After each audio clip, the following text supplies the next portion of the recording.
কি হয়েছে তোমার? তোমার খুব মুড অফ কেন? হ্যাঁ, কি হয়েছে? কিছু না। কিছু তো একটা হয়েছে, বলো না কি হয়েছে? হ্যাঁ বলো না, সত্যি করে বলো কি হয়েছে। আমার মনে হয় না যে তোমার আব্বু আমাকে পছন্দ করে। কি যা তা বলছো তুমি? আরে আজকে ছোট্ট বিষয় নেই, উনি আমাকে এত কথা শোনালেন জানো, আমাকে তার প্রয়োজনই নেই। মিলন, আব্বুর কথা তুমি রাগ করো না প্লিজ। প্রথম প্রথম না আব্বু টমিকে একদম পছন্দ করতো না, কিন্তু এখন কত পছন্দ করে জানো? কি টমি, আব্বু তোমাকে পছন্দ করে না? ধীরে ধীরে আব্বু তোমাকে অনেক পছন্দ করে ফেলবে, দেখো। টমি, তুমি মিলনের সাথে খেলা করো, আমি আব্বুর সাথে কথা বলেছি, ঠিক আছে? মিলন নাও, টমিকে একটু নাও, আমি আব্বুর সাথে কথা বলেছি।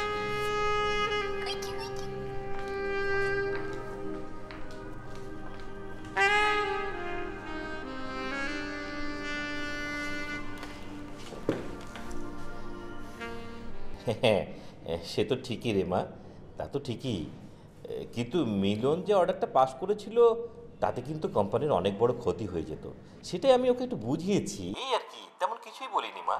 ও আচ্ছা, কিন্তু আব্বু মিলনের ব্যবসা বুঝতে একটু সময় তো লাগবেই। হ্যাঁ, সে তো নিশ্চয়ই নিশ্চয়ই, আমারও তো ওকে একটু বুঝিয়ে সুঝিয়ে নিতে সময় লাগবে, তাই না? আর তুই তো জানিসই মা, আমার স্বভাবটা কীরকম, ভুল আমি একদম সহ্য করতে পারি না। হ্যাঁ তা তো ঠিকই আছে আব্বু, আমিও মিলনকে সেটাই বলেছি। হ্যাঁ, ঠিক আছে মা, ঠিক আছে। মামুনি, একটু মিলনকে দে তো, একটু কথা বলি। তুমি কথা বলবে, দাঁড়াও দিচ্ছি। মিলন, আসলে তুই একটা মোর্শেদ খান, আমি তোর কাছ থেকে সম্মান ঠিকই আদায় করে নেব, বুঝছিস? আই মিলন, আব্বু তোমার সাথে কথা বলবে, আরে জলদি আসো না। মিলন আসছে। আব্বু আসছে।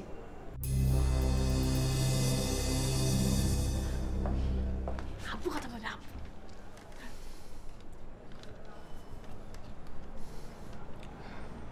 জি আব্বু। বাবা মিলন, জি বলেন।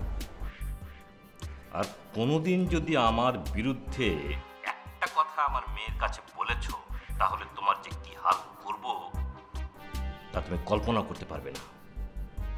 কি কি বলেছি বুঝেছো? জি। দাও, রিয়াকে ফোনটা দাও। হ্যালো আব্বু। হ্যাঁ মা, আমি মিলনকে খুব সুন্দর করে বুঝিয়ে দিয়েছি মা, আর কোনো প্রবলেম হবে না।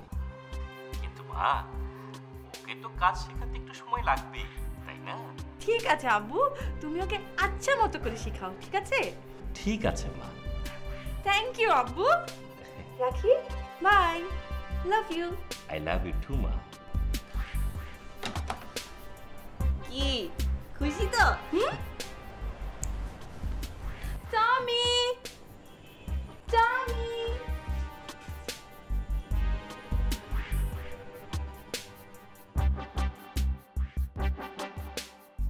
ফারজানা,